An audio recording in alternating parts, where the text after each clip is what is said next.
ونعوذ بالله من شرور أنفسنا ومن سيئات أعمالنا من يهده الله فلا مضل له ومن يضلل فلا هادي له أشهد أن لا إله إلا الله وحده لا شريك له وأشهد أن محمدا عبده ورسوله لا نبي بعده رب اشرح لي صدري ويسر لي أمري واحلل عقدة من لساني يفقه قولي أما بعد. Hadirin jamaah salat subuh yang dirahmati Allah Subhanahu wa taala. Marilah kita bersyukur kehadirat Allah karena Allah Subhanahu wa taala masih memberikan nikmat iman dan Islam kepada kita, dan ini terbukti Allah Subhanahu wa taala masih memberikan kesempatan, memberikan kekuatan kepada kita untuk melangkahkan kaki kita pergi ke masjidnya Allah Subhanahu wa taala. Sebagaimana sabda Rasulullah sallallahu alaihi wasallam, beliau bersabda, apabila kalian melihat orang yang hilir mudik pergi ke masjid, saksikanlah bahwa orang itu adalah orang beriman kepada Allah Subhanahu wa taala. Hadirin dirahmati Allah Subhanahu wa taala. Oke, marilah kita lanjutkan pembacaan kitab Bidayatul Hidayah, yang hari ini kita akan membaca adab-adab salat. Faida faragta, maka apabila engkau selesai min taharatil hadasi, dari bersuci dari hadas, wa taharatil khubthi, dan bersuci dari kotoran. Ada yang membaca khabas, ada yang membaca khubthi. Kalau khabas berarti bersuci dari setan yang menggoda.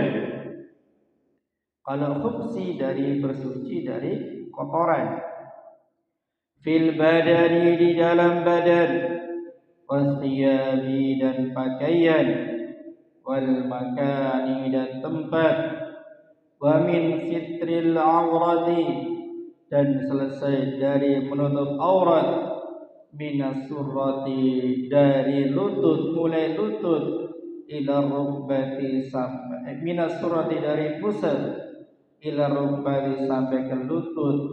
Fastaqbil, maka menghadaplah al-qiblat, qiblat, qaiman, dalam keadaan berdiri, muzawijan, dan sama, baina qadamaika, antara kedua telapak kakimu, bihaitsu la tadammahuma, sekiranya engkau tidak mengumpulkan kedua telapak kakimu, wastawi, dan berdirilah qaiman, dengan berdiri yang tegak, waqra, dan bacalah qul a'udzu birabbin nas, surat An-Nas, tahassunan, untuk menjaga biha, dengan surat An-Nas, minasyaitonir rajim, dari setan yang terkutuk. Hari ini yang dimuliakan Allah Subhanahu wa taala, beberapa waktu yang lalu kita sudah membahas bagaimana adab-adab istinja, adab-adab wudu, adab-adab bersuci, dan seterusnya.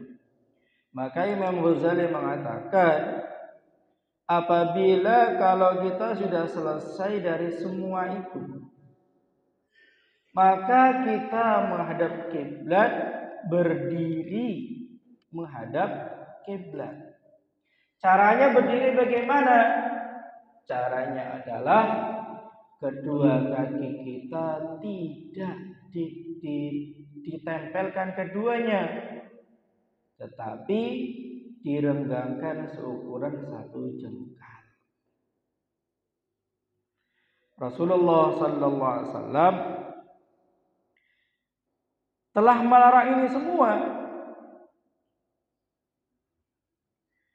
Rasulullah sallallahu alaihi wasallam melarang sofan dan sofda.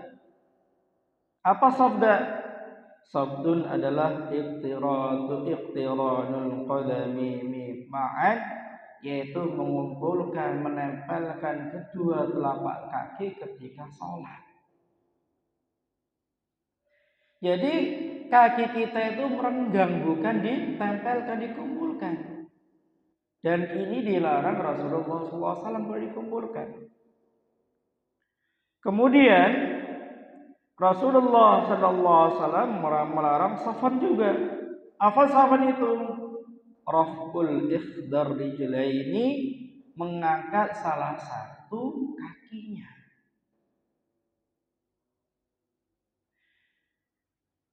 Imam Nawawi Al-Bantani, beliau mengatakan, kenapa kok dilarang dikumpulkan? Kalau kaki kita mau ditempelkan berkumpul, maka berdiri kita tidak seimbang. Kalau kakinya dikumpulkan, sholat panjang sedikit maka akan rubuh. Begitu juga kalau kakinya diangkat satu. Masa kita sholat kaki satu, ya baru baca Al-Fatihah sudah kecapean roboh nanti. Sedangkan dalam sholat fardu, orang yang sehat wajib berdiri. Kecuali dalam sholat sunnah. Sholat sunnah itu tidak wajib berdiri, tapi disunnahkan berdiri. Tapi kalau sholat fardu, sholat wajib, maka semuanya wajib berdiri.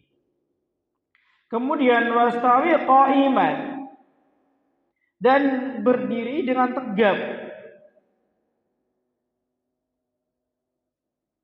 Nah ini, kenapa ini? Kalau kita berdiri dengan tegap, pandangan ke arah sujud, Imam Nazim mengatakan, wa li'annahu aqrabu lil khusyu' wa aghabbu lil basar. Karena itu akan mendekatkan kita kepada khusyuk dalam salat. Rasulullah sallallahu alaihi wasallam beliau bersabda, akan engkau temukan salat jamaah di masjid besar, tapi tidak ada satupun yang khusyuk dalam salatnya. Jadi khusyuk dalam salat adalah pertama kali yang akan diangkat dari muka bumi ini. Apa sih khusyuk itu? Khusyuk dalam salat itu bukan ketika kita sholat membayangkan neraka, bukan. Selama ini yang kita pahami adalah khusyuk dalam sholat itu adalah ketika sholat membayangkan surga, membayangkan neraka, membayangkan hal-hal seperti itu. Padahal Imam Ghazali rahmatullah alaihi bila mengatakan, wa ahdir qalbak, dan hadirkanlah hatimu, ma anta fi, apa yang sedang kamu lakukan. Itulah khusyuk. Jadi khusyuk adalah menjadikan atau menghadirkan hati kita bersama apa yang kita kerjakan. Ketika membaca Al-Fatihah, Bismillahirrahmanirrahim, Alhamdulillahi Rabbil Alamin, maka hati kita juga membaca Al-Fatihah, merenungi maknanya, merenungi artinya kalau sudah tahu. Kalau belum tahu, minimalnya adalah merenungi bacaan-bacaannya. Ini makhrajnya di mana, panjang pendeknya bagaimana. Inilah yang dinamakan khusyuk dalam sholat. Bukan ketika kita Allahu Akbar langsung membayangkan, ya Allah nanti saya di surga bagaimana? Kalau saya banyak maksiat masuk neraka. Bukan seperti itu. Maka suatu hari Imam Ghazali rahmatullah alaih menjadi imam dalam salatnya. Di belakang makmumnya ada adik beliau. Dan semenjak itu adik beliau tidak mau menjadi makmum Imam Ghazali. Kenapa? Karena pada waktu Imam Ghazali menjadi imam, adiknya melihat seluruh badan Imam Ghazali berlumuran darah. Setelah ditanya kenapa demikian? Karena pada waktu itu Imam Ghazali sedang menulis kitab fikih yang pada waktu itu bertepatan dengan bab haid. Bab haid adalah yang dibicarakan tentang darah perempuan. Dan Imam Ghazali mengatakan, saya ketika sholat tidak bisa khusyuk tapi malah memikirkan bab haid. Apa memikirkan bab haid itu sebuah perkara yang buruk? Tidak. Tentu perkara yang baik karena masih dalam bab ilmu fikih. Jadi khusyuk dalam sholat adalah menghadirkan hati kita bersama apa yang kita kerjakan. Itulah khusyuk dalam sholat. Ketika ruku, maka kita menghadirkan, ya Allah, saya sedang ruku di hadapan Allah. Merasa merendahkan diri di hadapan Allah Subhanahu wa taala. Wa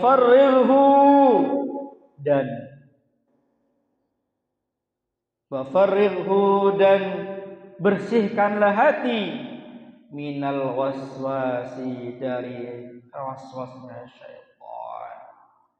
Maka para ulama memberikan satu cara untuk kita membersihkan waswas ini. Yang pertama adalah sebelum sholat kita membaca surat An-Nas. Ini adalah salah satu cara untuk membersihkan hati kita dari waswas.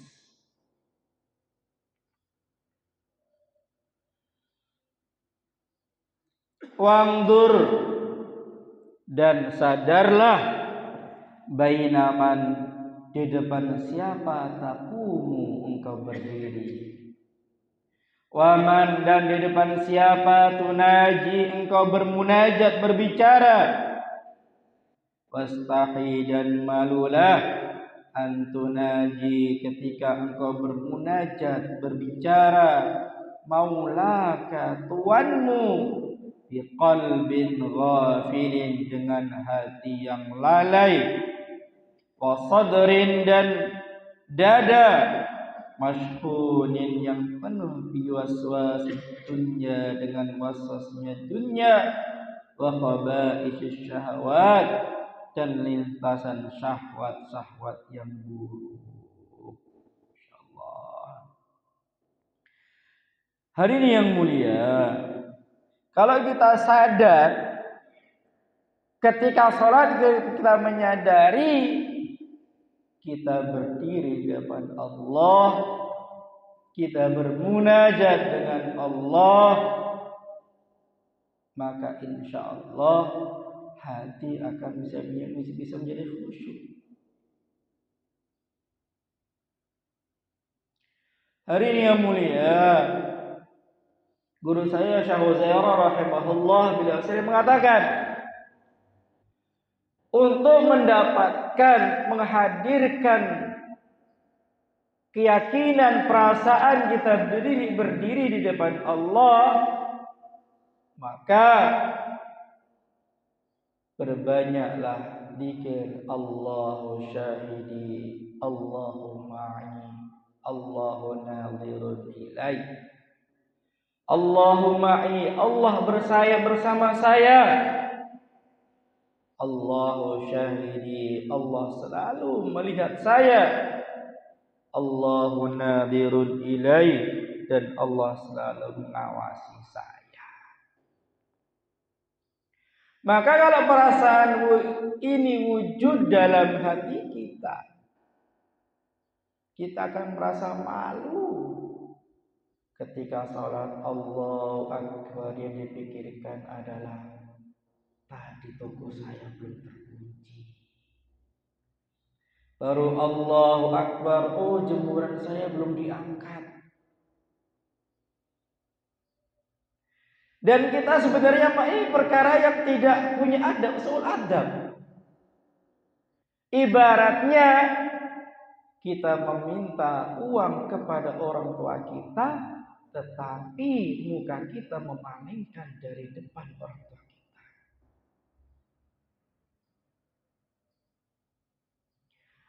Kita bayangkan anak-anak sedang meminta uang dengan kita, hadir di depan kita, tetapi ketika dia minta uang kepada kita, mukanya, kepalanya berpaling dari kita. Bagaimana perasaan kita kalau dilakukan seperti itu? Itu jugalah yang harus kita hadirkan ketika sholat. Ketika sholat kita hakikatnya adalah meminta pertolongan kepada Allah, meminta segalanya kepada Allah. Akan tetapi hati kita berpaling dari Allah Subhanahu wa taala. Wa'lam, dan ketahuilah annahu, sesungguhnya Allah muttali'un, zat yang mengetahui, ala sariratika, atas batinmu, wa nadhirun, dan melihat, ila qalbika, kepada hatimu. Fa innama yataqabbalu, sesungguhnya Allah hanya menerima, Allah min salatika, dari salatmu, bi qadri khusyu'ika, dengan ukuran khusyukmu, wa khudu'ika, dan tundukmu, wa tawadhu'ika, dan rendah dirimu kepada Allah, wa tadarru'ika, dan menghadirkan kelemahanmu di depan Allah, wa'budhu, dan sembahlah Allah, fi salatika, di dalam salatmu, ka'annaka tarah, seakan-akan engkau melihat Allah. Fa in lam takun tarah, maka apabila tidak bisa seperti itu, fa innahu yarak, maka sesungguhnya Allah melihat. Hadirin yang mulia, Allah adalah Maha mengetahui hati kita, Maha melihat hati kita, Maha segala-galanya. Maka Allah SWT menerima salat kita ini sesuai kadar khusyuk kita bagaimana. Khusyuk adalah hudhur qalbi, hadirnya hatimu bagaimana. Wa khudu'ika, dan khudu', apa sih khudu' itu? Khudu' adalah secara bahasa artinya tunduk. Akan tetapi yang dimaksud khudu' dalam salat adalah sukun jawarih, diamnya anggota badan. Maka ketika salat jangan terlalu banyak bergerak. Para ulama Syafi'iyah, para ulama fuqaha sudah memberikan batasan. Salat yang gerak lebih dari 3 kali dengan gerakan yang besar itu bisa membatalkan salat. Wa tawadhu'ika, dengan sekedar seukuran tawadhu'nya, tadhallulika, merendahkan diri kepada Allah Subhanahu wa taala. Wa tadarru'ika, dan khulusika fi du'a, keikhlasan dalam doa. Insyaallah ini penting sekali. Makanya dalam Fadhailul A'mal Syekh Zakaria Al-Kandalawi beliau menulis dua hadis yang namanya bertentangan. Yang pertama, barang siapa salat berjamaah mendapatkan 25 kali lipat. Yang pertama. Yang kedua, barang siapa salat berjamaah mendapatkan pahala 27. Lantas yang benar yang mana? Benar semua. Karena apa? Allah menerima salat kita sesuai dengan ukuran khusyuknya bagaimana, khudunya bagaimana, tawadhu'nya bagaimana, tadarru'nya bagaimana. Itulah yang menentukan kualitas ibadah salat kita. Kalau khusyuk sudah wujud, khudu sudah wujud dalam diri kita, tawadhu sudah wujud, tadarru sudah wujud, maka kita akan menyembah Allah ketika salat seakan-akan kita memiliki sifat ihsan, yaitu merasa melihat Allah atau merasa dilihat Allah, merasa diawasi oleh Allah Subhanahu wa taala. Hari ini yang mulia, mudah-mudahan bermanfaat. Marilah kita tutup dan doa kifar majlis. Subhanakallahumma wa bihamdika asyhadu an la ilaha illa anta astaghfiruka wa atubu ilaik. Wassalamualaikum warahmatullahi wabarakatuh.